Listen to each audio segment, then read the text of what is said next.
Hello, Hello, Tim. Nice to Vasco see you. Trilla. How are you? I'm super good.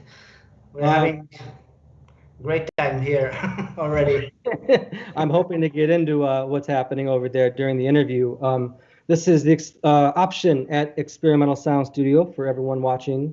This is my friend Vasco Trilla, great percussionist based in Barcelona, Spain. And we are going to spend an hour listening to some of his work and talking about things. I will try not to ask any nerdy drum questions. I'll try to keep things more philosophical, but we will see. It goes where it goes.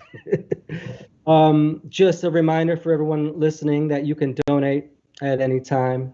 All the money goes straight to the musicians. And without further ado, let's get started. Vasco, how are you? I'm very good these days. We're having the end of the lockdowns and restrictions here in Barcelona. So I even played a gig yesterday. So Wow. things are getting a bit normal, very slowly, but Congratulations. That's really nice to hear. That was going to be my first question. Have you been playing? Have there been any gigs? And what was it an indoor concert or was this an yeah, outdoor it was a very small place that they have like the weekly program. Mm-hmm. And of course, it's with a lot of, it's only for 15 people and no bar and blah, blah, blah. At least we started, so. Good. Now, are you able to travel in the country? What's the situation with you going to another city? Now if it's in Spain, you can go kind of everywhere. Okay. Especially if you are having some work or some concert, you can go everywhere. Okay. And then just, of course, anything indoor, they're doing limited capacity seating, I would imagine, and full mask requirement. And yeah. And the vaccinations, how is that going in Spain right now? Are people Vaccination they're going, like last week was the record of vaccinations. So it goes faster and faster. So good. I'm hoping in July I will get my vaccine. Oh, fantastic. Yeah, we have to get back to work, and we have to get back to real work. Yeah, I'm dreaming about it.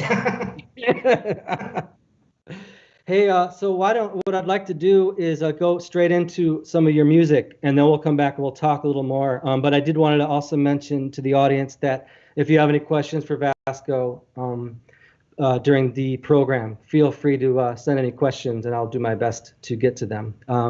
What we'll do is you sent a selection of videos, and so what I'd like to do is we'll watch 2 of them. Perfect. And then we'll come back and we'll talk a little bit about that, and then we'll see where we'll go from there. So this is Vasco Trilla, the Option series, live from Barcelona. And we're going to listen to 2 of his solo pieces, and we'll come back. So without further ado, take it away, Ralph, and we'll see you guys when we get back. Thank you.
Welcome back, everybody. That was Vasco Trilla. Wonderful work, Vasco.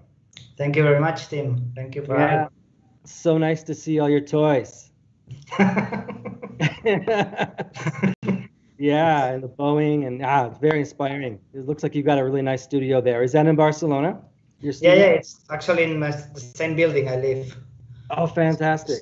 Small basement, but now I did some renovation, isolation, and that saved my mental health during the pandemics because I could play every day and it was fantastic actually. I wanted to start with solo work.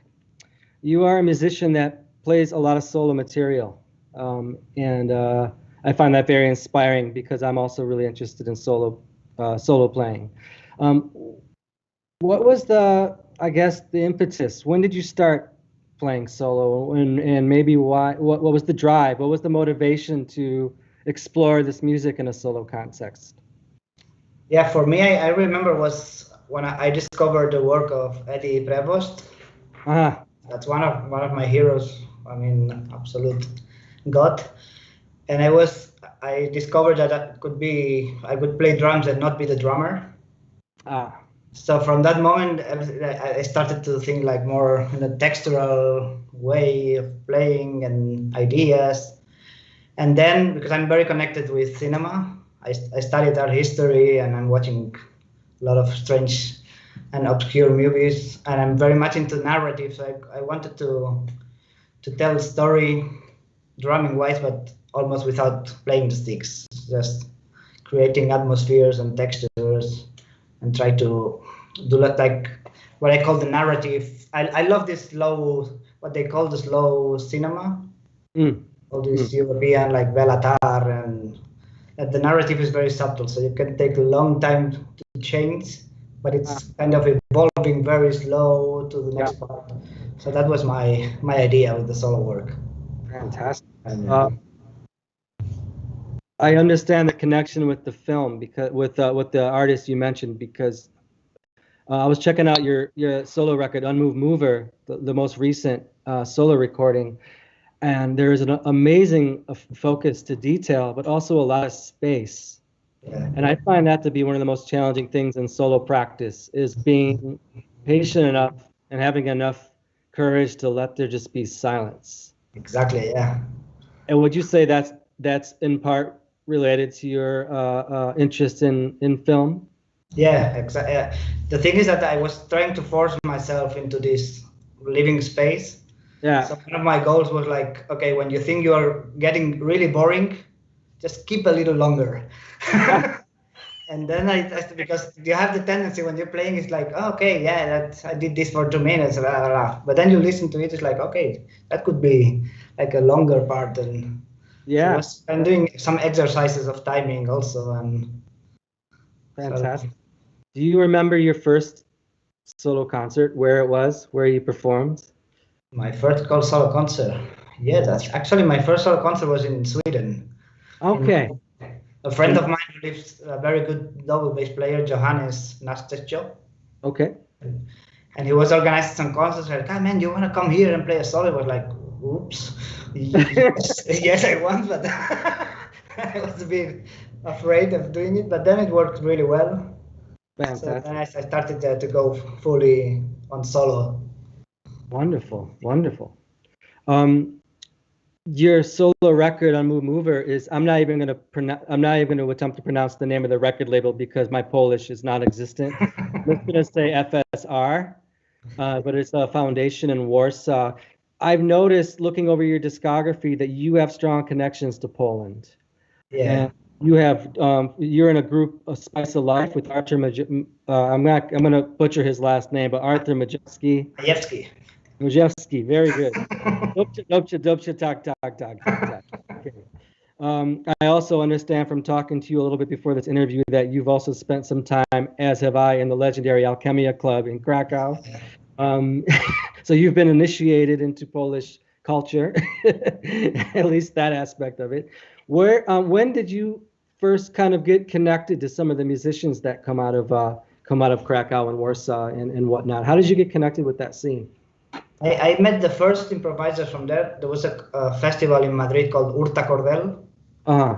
improvised music, and they did 2 editions in Barcelona. But it was kind of like maybe 10 years ago, the last one. Okay. And I think the concert was Paulina Ovcharek, Tomek Hołoniewski, who recently passed, was very sad, and bassoonist Victor Ksak. And we talked a lot, and then they invited us, come to Poland, we can do some concerts, and we were like, yeah. We went there. Since then, it's like, it's probably where I play the most in Europe. Maybe. Totally. Yeah. I was gonna ask you if you have the same experience as me, but it felt like for the first time when I was going to Poland, it felt like what I did actually really mattered. Yeah, absolutely. Yeah, the same. I know that sounds strange, but like a combination of the educated public who like really love the music and what they actually, they're really following your music, they're really following your records, and you get treated like a king. And it was like the level of enthusiasm is amazing. I learned to tone down the drinking aspect a bit. Have you learned to tone down the drinking aspect of your trip? Good, because it'll save your life. Yeah. At least I skip the beer. I go directly to the other drinks, and it's healthier for me. Oh, excellent. Yeah, you gotta find your own method. No, in all seriousness, to the Pardon Tutu in Warsaw, Alchemia Club, like all the great musicians there, I really like. It's a feeling of like being in another home. It really is. It's remarkable. Yeah.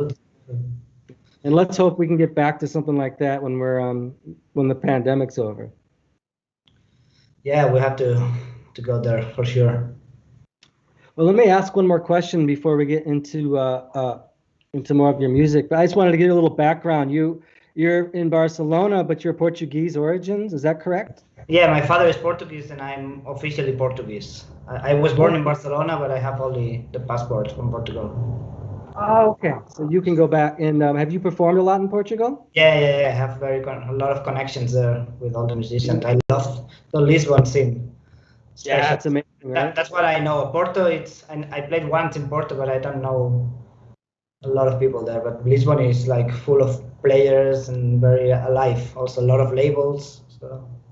Would you say that you perform more in Portugal, even in Spain, or is that not necessarily true?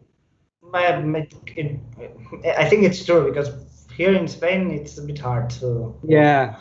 It's not the place. I can say. That's why I was going to ask you, outside of Barcelona, Madrid, like, what's the situation in Spain for this music? Like, can you go to a smaller town and perform? Is it easy, hard? Not much. I mean, maybe you played in Huesca for sure. Uh-huh. So Huesca, maybe the Basque Country, you can do some things sometime, but for the rest, I know some people in Andalusia that they try to organize gigs, but it was always impossible at the end. So yeah. I think it's slowly changing, but very, very, very slow. So okay. We'll see how it works. For those of you out there listening, watching, this is Vasco Trilla, wonderful percussionist based in Barcelona. We're spending the afternoon talking about music and his great work and listening to some of his pieces. If you have any questions, feel free to put them in the chat and I'll do my best to get to them. I think what I'd like to do now is go back to 2 more of your pieces. And then we'll come back and we'll talk a little more. So without further ado, Ralph, let's roll 2 more pieces. This is Vasco Trilla on Option at Experimental Sound Studio.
Welcome back, everybody. Two totally different and totally engaging and amazing solo pieces by my guest, Vasco Trilla. Vasco, we got some questions from the audience, and I wouldn't mind asking you the first one, which is this is from Jeff Guy. He's asking that both of your pieces seem to involve a lot of setup. Now, how do you decide what the setup's going to be? Is it a sudden inspiration, or do you plan out in advance what you're gonna do with the setup? I mean, it's a bit complicated with the timpani. What I used to do in the drum set is I have everything kind of ready. So I don't plan the things when I play the drum set, even if it's textural and it involves a lot of bells or things. With the timpani, I have to think more because it's only one surface. And then, of course, you need to prepare everything. So I normally know the kind of material I'm going to start with, and maybe some idea of ending, and from there, then I change. Okay. It should be that I can do the whole piece, so I don't need to stop and do like a different setup or things. So I keep everything really open and loose, except maybe the beginning, that if I need to put all the magnetic tape on the cymbal, I do sometimes. That of course needs like a minute of preparation, but I don't want to feel like this is ruling me, the music. So I have to be able to change, especially when I play with people, of course, that you have to react. When you play solo, you can have more or less your material Correct. ready. But when you play with people, I mean, you have some chimes in the floor tom. I have to do things and put the metronomes and don't go everywhere I can go. That's what I like, to keep the thing a bit still risky, not to feel really safe. Is that a philosophy in general with your approach to improvising? Like, do you ever go into a concert with a strategy, or are you trying to keep your mind clear when you play? Let's say a drum set improvisation. Maybe not the timpani thing where you're planning it out, but let's say a concert on the drums. Do you try to plan any kind of strategy? Do you have a starting place, or are you just trying to keep your mind clear, kind of more like a Zen kind of brain? I think, to be honest, most of the times I have an idea. Okay.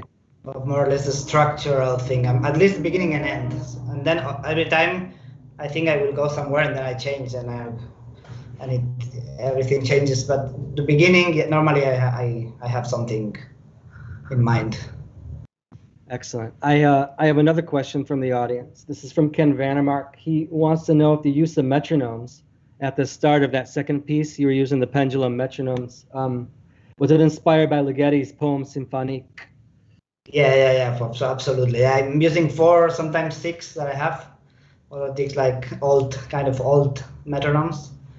And yeah, absolutely. Ligeti piece, it's amazing. If there's anyone listening that might not be familiar with that piece, I don't know how many metronomes. It's hundreds of metronomes. Hundreds of metronomes, and he sets them off all at the same tempo, correct? And then they just start going out of phase, and it creates a pretty amazing situation. Yeah, I love them because you can keep some kind of tempos, different tempos while you're playing. So it makes everything. What I like with the drum to do with the solo, especially, is to have things that sound. I mean, they have sustain, and they can keep like layers of things. That I think it's the most difficult thing with drums, because you hit one thing and then has a sustain and disappears. So with bowing and metronomes and all these things, you can keep some things at the same time. That's what I try to do: layers and layers. And the metronomes are fantastic. I would like to have 20, but it gets a bit complicated. Are you familiar with the Morten Feldman piece, King of Denmark? I think I heard it once, but I don't really know the piece. Oh, it's really pretty remarkable. So it's a solo percussion piece with various instruments, orchestral instruments, but the performer has to use the hands only. Oh. Yeah. I check it. Yeah, it's really delicate. If it's performed correctly, it's actually, I don't mean to say correctly, but if it's performed the way I think it was intended to be performed, it's actually really intense and really focused. But it's only on the hand, only the use of hands. There's a lot of recordings of it and you can check out a lot of YouTube videos of it too. It's a pretty remarkable piece. I will. Very interested in contemporary music also. Yeah, it really pretty outstanding. Let's shift gears for a minute and talk about this group. Am I pronouncing it right? This group, Ficus? Yeah, well, Ficus. Well, yeah, Ficus could be Yeah. Ficus. You have an amazing record out on Astral Spirits. Is it called Solid? Is that right? Okay. Yeah. What's the history with that group? Is that a band you've been in for a long time? Are those formed in Barcelona? Or? Yes, we're together for 5 years, I think now. Okay. But I play with the bass player Alex Revillego, that he's an amazing double bass player. And Ferran, the guitar player, has been here like for 20 years improvising. Was one of the key points here in Barcelona. And he was, for few years, he was kind of out of the scene. And then he came back, and we decided to make a band, like more into, he wanted to do like a band. His idea was to make a band that could play improvised music and be kind of rocky at the same time. Yeah. So that was his idea, and we are on this, following this path. We have a new record recorded already, so. Oh, fantastic! We can play in the autumn a bit. Yes. Are you guys writing pieces together for this? Are you trying to stay mostly improvised with that group? Yeah, I mean, we do a lot of rehearsing. So we rehearse almost every week. I mean, we are not composing like pieces, but we have a lot of materials and ideas. So at the end, it's kind of composed. Yeah. Fantastic. Yeah, well, I recommend everyone out there to check out this record, Solid, on Astral Spirits. It's really fantastic, and that kind of space between rock and improvisation. Not to try to categorize it, but it's really, the energy created is really pretty. I think it's pretty fantastic and pretty unique. But shifting gears one more time, I wanted to ask you about the legendary drummer Rockalam Bob Moses. Legendary drummer and educator. He wrote some beautiful words about your solo record, and I wanted to ask you your connection with Bob Moses. Did you meet him? Have you studied with him, or what is your connection with Bob? How did you meet him? Actually, my connection with Bob is that I was a big fan of of course, his Drum Wisdom book.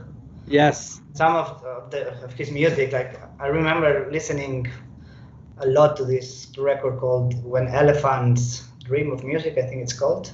Yep. An amazing record. So I was following him for a long time. And then one day, it was funny because it was during the pandemics. I went out to drink a beer with a friend. And then I came back slightly drunk, not much. And I had this email, like, you have a new comment on YouTube. So I went there, like, okay, yeah, sure.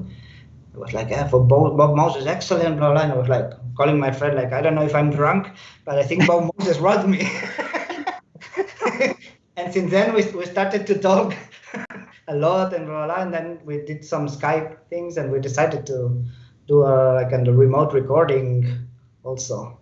Ah, fantastic. I was like delighted also. I couldn't believe that.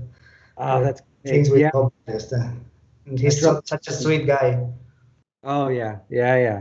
That Drum Wisdom book is I've probably got more use out of that method book than probably any other book I owned. Yeah, absolutely. So much to music. Yeah, it's a fantastic approach, and maybe it's because I'm a former hippie. I don't know what it is, but I'm connecting to my roots that way. But it just connects. That kind of way of teaching of pedagogy just completely connects with me. It was like I go to that book all the time. It's really fantastic. I have it there like kind of a Bible here also. Yeah. One more musician I want to ask you about, and then maybe we can get back to some videos. But you've connected a lot with the Portuguese musician Luis Vicente. Yeah, amazing. Really nice to hear you guys play together. And can you maybe talk a little about your history with Luis? How long you guys have been working together, and if you have any future plans with him? Yeah, with Luis, I think I met him already like maybe 10 years ago in one gathering of improvisers that they were doing in 1 hour from Lisbon, actually very close where my father lives. So I went there and met a lot of people, and then Luis Vicente, and then we decided to play a bit. And then actually, once I went there, we recorded directly. Like, okay, let's go to the studio and record. This should work. And I think it was this fantastic studio in. Have you been in Namur Studios? No. It's a lovely studio. And then since then we get really connected. Also with different combinations with saxophonist Diego Gibson. So we played trios in a quartet, and then, but the duo really worked. So we had the album on Clean Feet, and since then we did some touring in Belgium and Poland also. And now we are waiting for a second album to come. Oh, fantastic! So, good. And maybe some future touring once things open back up. Yeah, absolutely. I think I will go in June to Portugal, so maybe we can do some like club gigs, like small ones. But touring for the moment, not easy here. And the duo context is just a remarkable context. I love that duo with him. It's super easy to play. Everything goes around. I mean, you don't feel like you're improvising almost. I mean, it flows. Yeah, it's a real nice dialogue. Yeah, and then when you get to tour and play night after night after night, that's really when things can just get to some other levels that it's impossible to get to unless you do that. You know, it's yeah. I'm reminiscing a bit about the way it was pre-pandemic. Ladies and gentlemen, you're listening to Vasco Trilla, the great percussionist from Barcelona. We've been listening to some of his great work and talking about things. And what I'd like to do is play these next two video clips and come back and talk a little bit more. And that shall take us out to the top of the hour at that point. So let's watch two more videos and we'll come back. Before we go to the videos, I just want to remind everyone again to please donate if you can. The music goes straight to the musicians. And that's all I'm going to say. So one more time, let's listen to Vasco Trilla. Take it away, Ralph.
Hello, everyone. We're back with my guest, Vasco Trilla, live from Barcelona, my favorite city in the world. I can't wait to go back.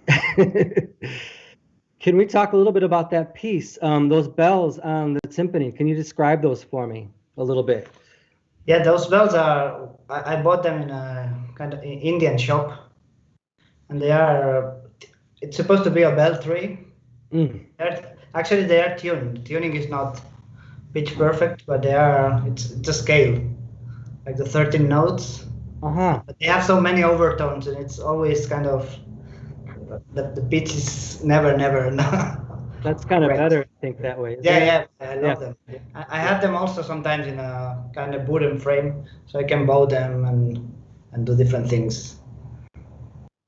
I noticed you were detuning the timpani with the bells. Is that changing the timbre? What's happening with the bells when you detune and soften up the head on the timpani? I saw you cranking the. Yeah. But I mean, it's just very light change. Subtle. Like especially if you. No, this is like only a manual timpani, so I don't have the pedal. There's no pedal. Ah, okay. So that's why I try to emulate a bit the pedal. Okay. I can detune a bit and then go a bit to the detuning thing. Yeah. It's not the same. I'm dreaming about timpani with pedal, but one day. Do you ever travel solo timpani and take them on the trains when you tour? Yeah, never. That would be amazing to see someone with a timpani and a suitcase getting on the train. That's just a funny idea. I mean, it's not very heavy, but it's just quite big. But it's very light. It's carbon fiber, so I think it's. You can take it like this, but I mean, of course, I will not take it in a train. No way. I got another question from the chat. Ken Vandermark is asking if you've ever worked with the great pianist Agustín Fernandez. Actually, never. We never played. Okay. We met sometimes here and there, but never played. Okay. So it's in Barcelona. The people I played a lot. Maybe you know Discordian Records, this label.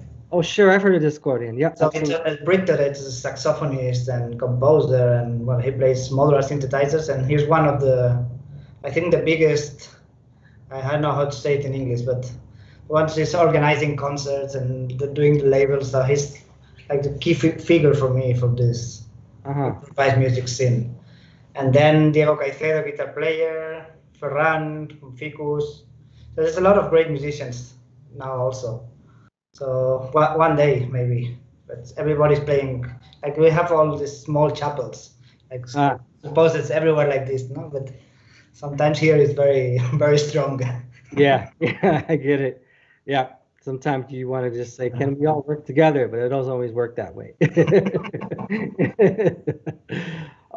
If we can go back again just a little bit, I was going to ask who some of you are, maybe if you have an early experience, like a concert you attended when you were young, or a specific teacher, or anything, a specific event that happened that kind of got you thinking along the lines of experimentation, like got you thinking more about wanting to pursue more abstract art forms in general. Like, did you hear a concert? Did you hear Eddie Prevost, for example, and that's what kind of set you on your path? Or did you have any kind of key moments like that when you were younger?